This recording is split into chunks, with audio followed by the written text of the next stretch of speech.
शादी वाले दिन जब मेरी बीवी दुल्हन के रूप में शादी हाल में आई तो मैं उसे देखकर हैरान रह गया। ऐसे मालूम हो रहा था जैसे उसने अपने आप को 7 पर्दों में छुपाकर रखा है। अपने ऊपर ना जाने कितने दुपट्टे डालकर वो मेरे सामने बैठ गई। मुझे बहुत खौफियत हो रही थी और बुरा महसूस हो रहा था क्योंकि सारे मेहमान अजीबोगरीब नजरों से हम दोनों को देख रहे थे। वो दुल्हन तो कहीं से नहीं लगती थी। ऐसे लग रहा था शादी में कोई डाकू दाखिल हो गई है जो इतने सारे पर्दे अपने ऊपर डालकर आई है। हर कोई उससे यही कह रहा था कि अपना चेहरा दिखाओ, लेकिन उसकी माँ सामने खड़ी थी, उसकी ढाल बनकर, और बोल रही थी कि मेरी बेटी बहुत ज्यादा पर्देदार है, वो किसी को अपना चेहरा नहीं दिखाएगी सिवाय अपने दूल्हे के। अपनी सास की बात सुनकर मुझे गुस्सा आ रहा था। उन लोगों की सोच पर मुझे हैरत हुई थी। शादी का दिन था, हर कोई दुल्हन को देखना चाहता था। शादी हाल में इतने ज्यादा मर्द तो नहीं थे जितने दुपट्टे वो अपने ऊपर डालकर आई थी। मैंने सुना था मेरी होने वाली बीवी बहुत नेक है, पर्देदार है। मुझे इस बात से कोई मसला नहीं था, लेकिन इस तरह का कोई मामला होगा मुझे अंदाजा नहीं था, क्योंकि अच्छी खासी पर्देदार लड़कियों को मैंने शादी के दिन देखा है कि वो मुकम्मल तैयार होकर बहुत शौक से फोटो सेशन में लगी होती हैं। मैं भी अपनी बीवी को बार बार कह रहा था कि आप ये दुपट्टा हटा दें, लेकिन वो घूंघट के नीचे से ही इनकार में सर हिलाती जा रही थी। मेरी शादी थी और मेरा मूड शदीद खराब हो चुका था। जिंदगी की नई शुरुआत मेरे लिए बहुत अजीबोगरीब साबित हुई थी। मेरी शादी का सारा मजा किरकिरा हो गया था। हर रिश्तेदार ताने कस रहा था। हम लोग भी बहुत ज्यादा मॉडर्न नहीं थे, आम से लोग थे, लेकिन शादी तो इस तरह से नहीं होती। सारे मेहमान दुल्हन को देखना चाहते थे और वहाँ पर ज्यादा औरतें थीं।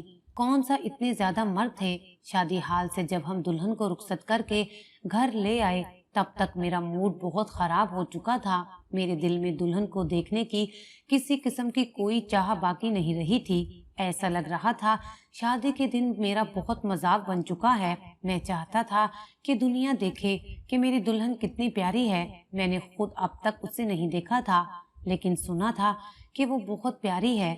मेरी फुफ्फो और चाचियां और उनकी बेटियां सब मेरी दुल्हन को देखने के ख्वाहिशमंद थे, लेकिन सब कुछ उलट हो गया था, जिसका मुझे बहुत अफसोस था। घर आकर छोटी छोटी रस्मों के बाद सब मेहमान चले गए। मैं अपने घर में अपनी अम्मी के साथ रहता था और कोई नहीं था। मेहमान ये कहते हुए चले गए कि आपकी दुल्हन तो हमें अपना चेहरा नहीं दिखा रही, शायद इसे ये खौफ है कि हम इसे नजर लगा देंगे। मेरी माँ को भी ये बात बुरी लगी थी। खैर, उन्होंने दुल्हन को कमरे में बिठा दिया और मुझे कहा कि दुल्हन के पास जाओ और उसे बताओ कि तुम्हारी वजह से हमारी कितनी बेइज्जती हुई है। मैंने कहा मुझे नहीं जाना उसके पास, जितनी बेइज्जती उसने हमारी करवानी थी करवा ली। अब मेरा दिल खट्टा हो गया है इस लड़की से। मैंने शदीद गुस्से का रद्द अमल करते हुए अपनी वालदा से कहा। मेरी वालदा ने मुझे समझा बुझाकर कमरे में भेजा। मैं बहुत खराब मूड के साथ कमरे में दाखिल हुआ। मुझे दुल्हन को देखने की कोई ख्वाहिश नहीं थी, लेकिन जैसे ही मैंने दरवाजा खोला तो सामने जाए नमाज पर उस अफसरा को देखकर मुझे सारी दुनिया भूल गई। मैं पलक झपकना भूल गया। मैंने अपनी जिंदगी में इससे ज्यादा हसीन लड़की नहीं देखी थी। ऊपर से वो सुर्ख रंग का दुपट्टा अपने गोरे और खूबसूरत चेहरे के गिर्द ओढ़कर जाए नमाज पर बैठी दुआ मांग रही थी। मुझे ऐसा लग रहा था कि आसमान से कोई हूर या कोई परी उतर कर आ गई है। कुछ देर पहले वाला सारा गुस्सा मैं भूल चुका था। मैं उसके करीब जाकर बैठ गया और उसे देखने लगा। उसने शादी वाला लिबास ही पहना हुआ था, मगर मेकअप साफ कर लिया था, जो कि शायद वुजू करने की वजह से उसने मिटा दिया था।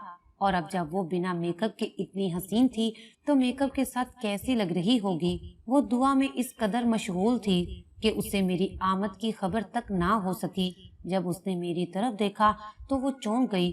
उसने मुझसे सवाल किया कि आप कौन हैं। उसने इस कदर मासूमाना सवाल किया था कि मेरी हंसी छूट गई। मैंने उससे कहा कि इस वक्त तुम्हारे कमरे में तुम्हारे शोहर के अलावा और कौन आ सकता है। उसने कहा, मैंने आपको पहले कभी नहीं देखा था, इसलिए पूछा है। मैंने उसका हाथ थाम कर उसे बेड पर बिठाया।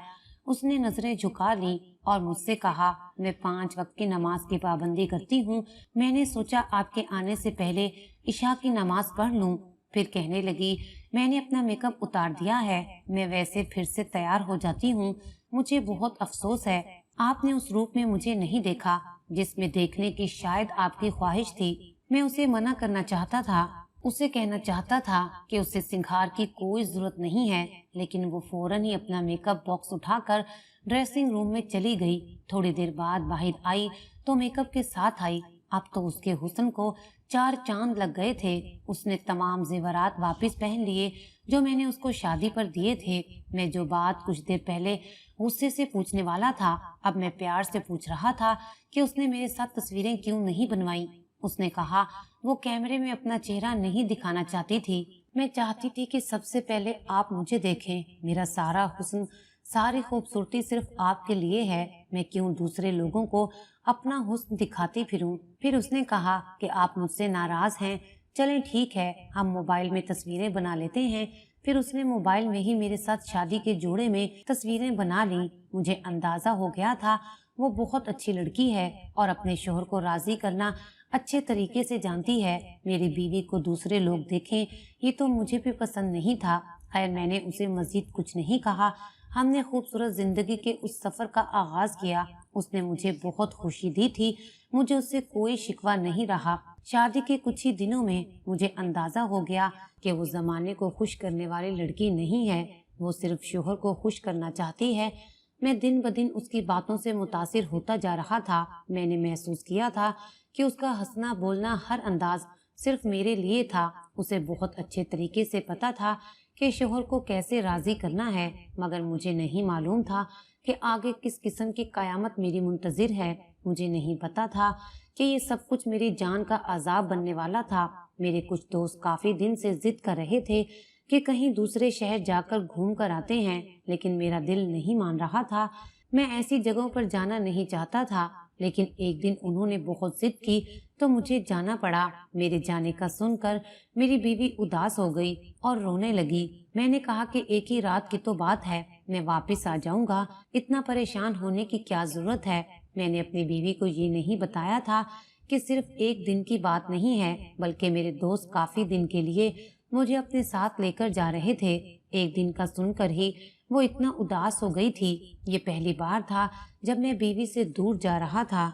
हम सुबह के निकले और शाम को वहां पहुंच गए। ये एक बहुत बड़ी हवेली थी। मुझे अंदाजा हो गया कि ये कैसी जगह है, यहाँ किस किस्म के लोगों का आना जाना है और यहाँ पर कैसा काम होता था। और जिस किस्म की औरतें यहाँ पर मौजूद थीं, उनको देखकर अंदाजा लगाया जा सकता था कि वो कौन सा काम करती हैं। उन औरतों को देखकर मेरे दिल में उनके लिए नफरत उभर आई थी, क्योंकि मुझे अपनी बीवी याद आ रही थी। उसकी शर्मो हया की हर अदा ने मुझे इस कदर मुतासिर किया था कि उसके सामने मुझे दुनिया की हर औरत बेमोल लग रही थी। मैं हवेली के अंदर दाखिल हुआ। वहाँ पर शराब व कबाब दोनों का बंदोबस्त था। महफिल सजी हुई थी। मैं भी महफिल में बैठ गया। अचानक एक रक्कासा रक्स करते हुए मेरे सामने आई, लेकिन उसे देखकर मुझे लगा मैं अगला सांस नहीं ले पाऊंगा। वो जालीदार नकाब में थी, लेकिन मेरे सामने वो 7 पर्दों में भी होती तो मैं उसे पहचान जाता। वो कोई और नहीं बल्कि मेरी बीवी थी। उसने रक्स करना शुरू ही किया था कि उसकी नजर मुझ पर पड़ गई और वो फौरन वहां से भाग गई। सब लोग परेशान हो गए। उसकी जगह दूसरी लड़की को लाया गया। उसने रक्स करना शुरू कर दिया, लेकिन वो लड़की जो मेरी बीवी थी वो कहाँ गायब हो चुकी थी। मुझे अपनी बिसारत पर यकीन नहीं आ रहा था कि जो मंजर मैंने अभी थोड़ी देर पहले देखा था वो सच था या कोई धोखा था। मेरा दिल कर रहा था कि सारी दुनिया को आग लगा दूं, लेकिन मैं बेबस था। मैं इतने सारे हजूम को नहीं बता सकता था कि जो नाच रही थी वो मेरी बीवी थी। मैंने वहां पर मौजूद एक खास आदमी से उसका पूछा तो उसने कहा वो लड़की तो बहुत ही ज्यादा अनमोल है, उसकी तो बहुत ज्यादा कीमत है। अगर वो तुम्हें मतलूब है तो तुम्हें बहुत सारे पैसे लाना पड़ेंगे। उस आदमी की बात सुनकर मैं तैश में आ गया। मैंने आओ देखा ना बताओ उसे मारना शुरू कर दिया। मेरे दोस्तों ने आकर मुझे रोका और कहा ऐसा क्यों कर रहे हो। अब मैं अपने दोस्तों को क्या बताता कि मेरे साथ क्या हुआ है। मैं उनसे नहीं कह सकता था कि मैंने अपनी बीवी को इस हालत में इतनी बुरी जगह पर देखा था। मेरे दोस्तों ने जब मेरी हालत देखी तो वो मुझे वापस घर ले आए। मैं तो जैसे बर्बाद हो चुका था। मुझे पता था मेरी बीवी घर में मौजूद नहीं होगी, क्योंकि वो तो उस हवेली में थी। सारा रास्ता यही सोचता रहा कि मेरी बीवी कितनी ड्रामेबाज निकली है।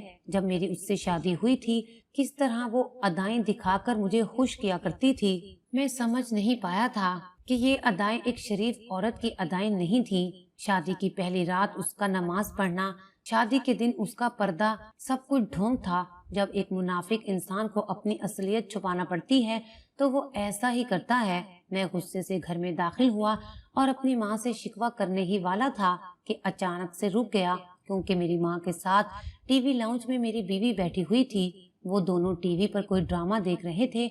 अपनी बीवी को अपने घर में देखकर मैं हैरान रह गया था, क्योंकि अभी तो मैं उसे हवेली में देखकर आया था।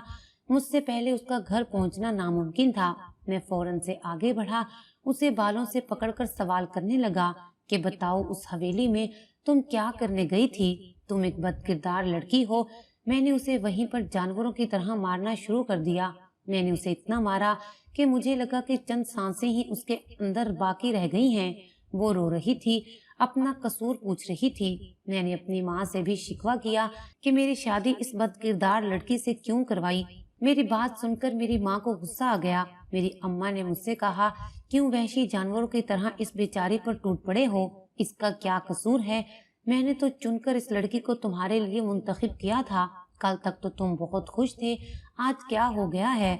मैंने जब सारी बात अपनी वालदा के गोश गुजार की तो उन्होंने हैरत से मुझे देखा और कहा कि जब से तुम गए हो और इस लड़की ने सारा दिन मेरे साथ गुजारा है और मैं इसकी चश्मदीद गवाह हूँ।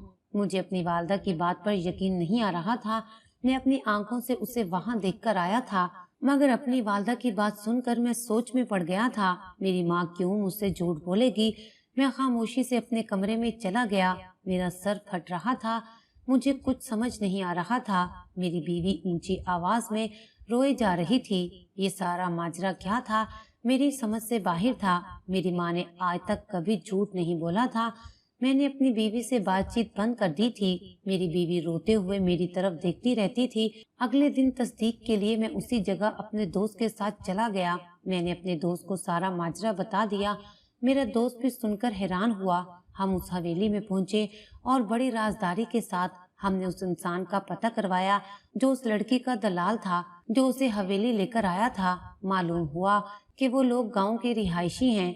मैं और मेरा दोस्त फौरन ही उस दलाल के पास गए। मेरे दोस्त ने उसे कहा कि वो लड़की कहाँ है, हम उसकी मुंह मांगी कीमत देंगे। मेरा दोस्त ऐसा कहते हुए मुझसे नजरें नहीं भी मिला पा रहा था। मेरे दिल पर भी जैसे खंजर चल रहे थे, लेकिन हमारे पास और कोई चारा नहीं था। उस लड़की को सामने लाने के लिए उस दलाल ने कहा कि वो लड़की को तो मैं कोठे से लाया था, वो वहां पर ही रहती है। मेरी भी रिहाइश वहीं पर है, लेकिन मेरा घर यहाँ पर है। मैं बीवी बच्चों के साथ यहाँ रहता हूँ। अगर आप मुझे 2000 दें तो मैं आपको उसके पास लेकर जा सकता हूँ। बाकी की डील आप उसकी नायिका से कर लेना। मेरे दोस्त ने उसे 2000 दिए तो वो कहने लगा, चले मैं आपको उस जगह पर लेकर जाता हूँ। वो शख्स हमें उस कोठे पर लेकर गया। मैं उस लड़की को देखकर परेशान हो गया। मुझे समझ नहीं आ रहा था मैं उसे क्या कहूँ, क्योंकि वो हूबहू मेरी बीवी थी। वो यहाँ पर कैसे पहुँच गई थी? मैंने तो उसे इतना मारा था कि वो सफर करने के लायक ही नहीं थी। उसके चेहरे पर जख्म के निशान थे। अब सारे निशान अचानक से कैसे साफ हो गए थे? मैं हैरानगी से उसे देख रहा था। वो चौंक कर खड़ी हुई और मेरे कदमों में गिर गई। उसने मुझे कहा कि खुदा के लिए मेरी बहन को तलाक मत देना, उसे घर से मत निकालना। उसका कोई कसूर नहीं है। वो वाकई में बहुत नेक और परहेजगार लड़की है। मैं ही बुरी हूँ। मैं उसकी बात सुनकर हैरत से पूछने लगा, कौन सी बहन और कैसी बहन? उस लड़की ने बताया कि आपकी बीवी मेरी जुड़वा बहन है। हम दोनों हम शक्ल हैं। शक्लो सूरत, कद, रंगत और जिसामत बिल्कुल एक जैसी है। हम दोनों के वजूद में रत्ती बराबर भी फर्क नहीं है। अक्सर जुड़वा बहनों में बहुत फर्क होता है, लेकिन कुछ ऐसी होती हैं जो कि पहचानी नहीं जाती। हम दोनों बहनें भी ऐसी ही थी। मैं हैरत से उसे देख रहा था कि वो खड़ी हो गई। उसने कहा कि आप सुकून से बैठ जाएं, आपको सारी कहानी सुनाती हूँ। उसकी बात सुनने के अलावा मेरे पास और कोई चारा नहीं था, सो मैं आराम से बैठ गया। उसने अपनी कहानी सुनाना शुरू की और मेरा पूरा जिस्म कांप उठा था। उसने कहा कि हम दोनों बहनों का ताल्लुक एक बहुत ही शरीफ घराने से था। हमारे वालिद इमाम मस्जिद थे। मेरी माँ भी दर्स दिया करती थी। बचपन से ही हम दोनों बहनें भला की खूबसूरत थीं, लेकिन 12 साल की उम्र में किसी ने मुझे अगवा कर लिया। मैं अपने वालिदैन से बिछड़ गई। मेरे वालिद ने मुझे बहुत ढूंढा, लेकिन मैं उन्हें ना मिली। जिस इंसान ने मुझे अगवा किया था उसने मुझे इस कोठे पर बेच दिया था। यहाँ पर मेरे साथ वही सलूक हुआ जो अगवा हुई लड़की के साथ होता है। मैं तो 12 साल की बच्ची थी। 12 साल की उम्र में ही मुझ पर जुल्म के पहाड़ तोड़ दिए गए थे। मेरे बड़े होने का किसी ने भी इंतजार नहीं किया। इतनी छोटी सी उम्र में मेरे साथ बहुत जुल्म हुआ। फिर मैं मजबूर हो गई ये काम करने के लिए, क्योंकि उन्होंने मुझे भूखा प्यासा रखा, मुझ पर बहुत जुल्म किया। आहिस्ता आहिस्ता मैं उनके रंग में रंगती चली गई। फिर कई साल बाद अचानक एक रोज बाजार में मेरी मुलाकात एक औरत से हुई। उसने मुझे देखकर पहचान लिया, मुझे गले से लगाया और मुझे कहा, तुम कहाँ चली गई थी? मैंने उस औरत को नहीं पहचाना, मुझे कुछ याद नहीं था। उस औरत ने कहा, मैं तुम्हारी सगी माँ हूँ। वो मेरी माँ थी। उसने मुझे देखकर सिर्फ इसलिए पहचान लिया क्योंकि मेरी और बहन बिल्कुल मेरी ही जैसी थी। फिर उसने मुझे मेरी बहन दिखाई, वो भी उसी बाजार में शॉपिंग के लिए आई हुई थी। मुझे बहुत कुछ याद आ गया था। मैंने अपनी माँ बहन को गले लगाया। हम तीनों काफी देर तक रोते रहे। मेरी अम्मा ने बताया कि तुम्हारी बहन की शादी हो रही है, हम यहाँ उसकी शॉपिंग करने आए हैं, तुम हमारे साथ चलो। मैंने अपनी अम्मा से कहा, अम्मा मैं इतनी गंदी हो चुकी हूँ कि अब कोई शरीफ घराने वाला मुझे कबूल नहीं करेगा। मेरी बात सुनकर मेरी माँ की रूह लरस गई। उसने कहा, हमने तुम्हारी याद में इतने आंसू बहाए हैं कि अब आंखों से आंसू ही खत्म हो गए हैं। लेकिन मुझे मालूम था वो जो तुम्हें उठाकर ले गए थे वो तुम्हें ऐसी गंदी जगह पर ही लेकर गए होंगे। मेरी रातों की नींदें तुम्हारे जाने के बाद हराम हो गई थी, लेकिन वक्त गुजरता गया, मैंने खुद को संभाल लिया। बस मैं यही दुआ करती थी कि काश तुम मर जाओ, मगर ऐसे हाथों में ना लग जाओ। लेकिन आज ये सुनकर मेरा दिल फट रहा है कि तुम इस हाल में पहुंच गई हो जिसका मुझे खौफ था। मैं बहन की शादी पर बुर्का पहन कर आई थी। मैंने आपको वहां पर देखा था। शादी वाले दिन मेरी बहन खुद को 7 पर्दों में छुपा कर बैठी थी। उसकी यही वजह थी कि कोई उसे मेरी तरह ना समझ ले, क्योंकि मेरे पास बहुत सारे लोग आते थे। हम लोगों को यही खौफ था कहीं इस शादी में ऐसा कोई इंसान मौजूद ना हो जिसने मुझे कोठे पर देखा हो और फिर वो आपसे ये कहे कि आपकी बीवी एक तवाइफ है। आज मेरी माँ मेरे लिए तड़प रही है, लेकिन उसने मुझसे कहा था कि कभी हमारे पास ना आना, तुम्हारी इज्जत दागदार हो गई है। अगर ये बात खुल गई तो फिर तुम्हारी बहन की जिंदगी भी बर्बाद हो जाएगी। इस सब में ना तुम्हारा कसूर है और ना मेरा और ना ही तुम्हारी बहन का, लेकिन फिर भी जमाना हमें जीते जी मार देगा। वो लड़की अपनी कहानी सुनाकर फूट फूट कर रोने लगी थी। मैंने अपनी माँ को वीडियो कॉल की, उसे कहा कि मुझे मेरी बीवी दिखाओ। तो मेरी बीवी मेरी माँ के साथ बैठी हुई थी। मैं घर आया तो मेरे पास अल्फाज नहीं थे कि मैं किन अल्फाज में अपनी बीवी से माफी मांगूं। वो बिल्कुल बेकसूर थी, उसकी बहन भी बिल्कुल मासूम थी। उसकी बहन को तो सिर्फ 12 साल की उम्र में अगवा किया गया था। उस बेचारी का क्या कसूर था? वो तो एक दलदल में गिर चुकी थी। मैंने अपनी बीवी से माफी मांगी, लेकिन अम्मा ने कहा, तुम्हें माफी ना तुम्हारी बीवी देगी और ना ही मैं तुम्हें माफ करूंगी। एक शक की बुनियाद पर तुमने इस बेचारी को मार मार कर हलकान कर दिया। किसी पर जुल्म ढाने से पहले उसकी बात सुन लेनी चाहिए। अगर मैं उसके साथ ना होती तब शक की गुंजाइश थी, लेकिन जब तुम्हारी माँ तुमसे कह रही है कि तुम्हारी बीवी सारा दिन मेरे साथ थी, तो तुम्हें ये सब नहीं करना चाहिए था। मैंने अपनी बीवी से कहा कि मैं उसकी बहन से मिलकर आया हूँ, मेरा भी कसूर नहीं था। मुझे क्या पता था कि तुम्हारी बहन बिल्कुल तुम्हारे जैसी है। मेरे बार बार माफी मांगने पर मेरी बीवी और मेरी माँ ने मुझे माफ कर दिया था। फिर मैंने अपने दोस्तों के साथ मिलकर अपनी बीवी की जुड़वा बहन को भी उस जगह से आजादी दिलवा दी और उसकी माँ के साथ उसे दूसरे शहर भेज दिया ताकि कोई उसे पहचान ना सके। अपनी बीवी को मैं हर महीने उसकी माँ और उसकी बहन से मिलवाने के लिए लेकर जाता हूँ। अब आप बताएं कि मैंने अपनी बीवी और उसकी बहन के साथ ठीक किया या गलत? अगर आप मेरी जगह होते तो क्या करते? कमेंट सेक्शन में जवाब जरूर दीजिएगा।